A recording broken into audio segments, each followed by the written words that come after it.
Assalamualaikum warahmatullahi wabarakatuh. Perkenalkan, nama saya Lailatul Maghfirah, NIM 1814276 dari kelas Perbankan Syariah B semester 4. Pada video kali ini, saya akan menjawab pertanyaan UTS dari mata kuliah Manajemen Pengawasan Bank dan Lembaga Keuangan Syariah. Nah, pertanyaan nomor pertama, jelaskan pengertian bank dan lembaga keuangan syariah. Nah, pengertian bank menurut Undang-Undang Nomor 10 Tahun 1998 merupakan lembaga keuangan yang berfungsi menghimpun dana dan menyalurkan dana dalam bentuk kredit atau pembiayaan guna meningkatkan taraf hidup masyarakat banyak.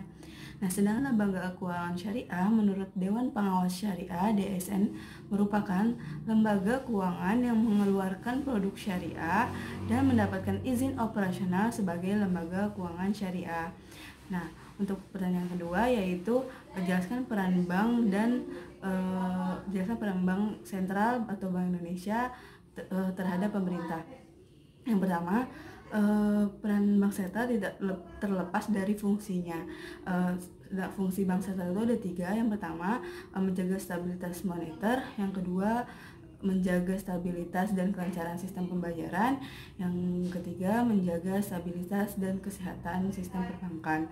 Dari fungsi ini kita bisa mengambil kesimpulan bahwa peran bank sentral itu pasti bank sentral mempunyai peran menjaga stabilitas moneter yang untuk membantu pemerintah. Menjaga stabilitas moneter ini diukur dari dilakukan dengan cara menjaga inflasi di dalam negeri, menjaga harga nilai mata uang di dalam negeri, dan menjaga kurs harga nilai tukar mata uang yang ada di dalam dan di luar negeri. Yang kedua juga menjaga dan stabilitas dan kelancaran sistem pembayaran.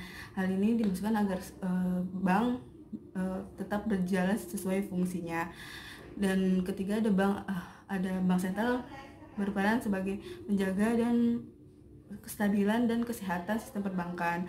Hal ini dimaksudkan bank sentral juga berperan sebagai pengawasan agar bank berjalan dengan sesuai dan sehat.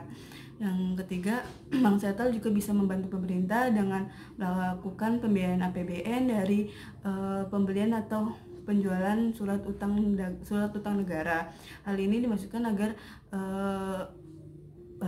bank sentral bisa membantu kelancaran pembangunan yang ada di dalam negara.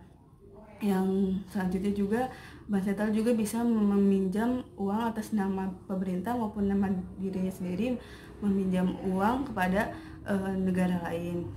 Serta juga bank sentral juga bisa memberikan saran tentang perekonomian yang sedang terjadi dalam negeri kepada pemerintah. Dan yang terakhir, bank sentral juga bisa bekerjasama dengan otoritas dan bank sentral dari negara lain. Hal itu sangat membantu untuk menambah informasi dan manfaat pada perekonomian yang ada dalam negeri. Nah, yang ketiga itu imbas virus COVID-19 terhadap kondisi perbankan syariah dan lembaga keuangan syariah lainnya yang ada di Indonesia. Pasti imbas pertamanya itu efek terjangan COVID ini menyebabkan perekonomian di dalam negeri sangat berimbas karena banyaknya pemerosotan perekonomian dengan adanya himbauan social distancing menyebabkan masyarakat tidak keluar rumah sehingga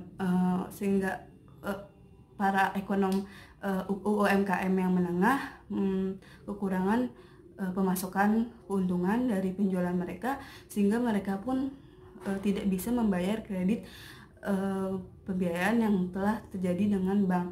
Jadi atas masalah ini bank pun terdampak karena banyak nasabahnya yang kesulitan untuk membayar pembiayaan atas kreditnya dan menyebabkan terjadinya pembiayaan kredit yang macet kepada bank.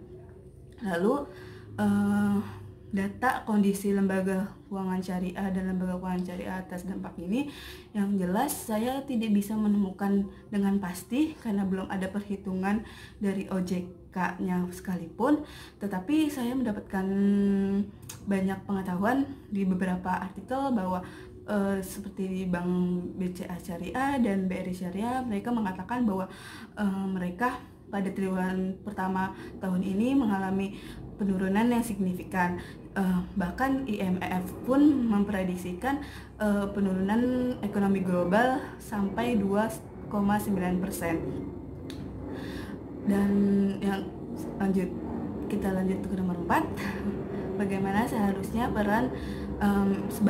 manajemen bank dan lembaga keuangan syariah bersikap dalam rangka membantu pemerintah atas wabah ini.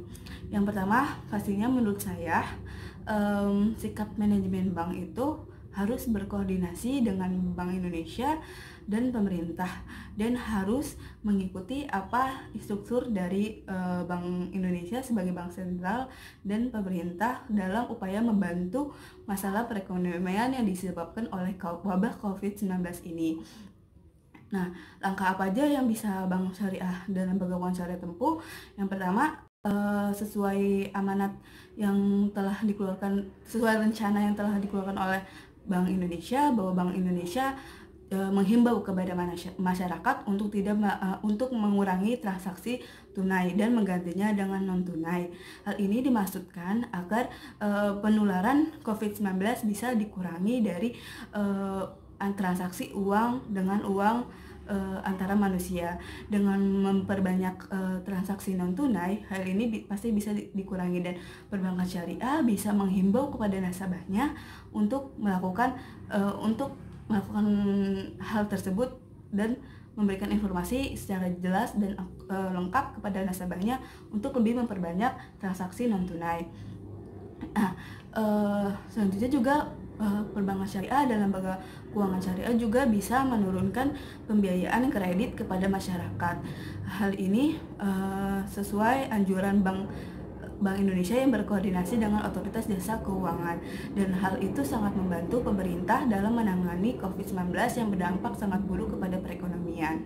Selanjutnya, peran pengawasan bank dan lembaga keuangan syariah terhadap hal ini, tentunya peran pengawasan bank dengan adanya banyak instruksi dari Bank Indonesia, pemerintah, dan otoritas jasa keuangan, peran pengawasan bank ini harus terus sigap dan melihat secara jelas agar apa yang telah diperintahkan dan diinstruksikan oleh Bank Indonesia maupun negara atau pemerintah tetap dijalankan sesuai manajemen perbankan yang berasaskan prudensial, dan tidak semena-mena karena hanya ingin membantu, jadi tidak memperhatikan aspek likuiditas, solvabilitas, dan aspek risiko lainnya.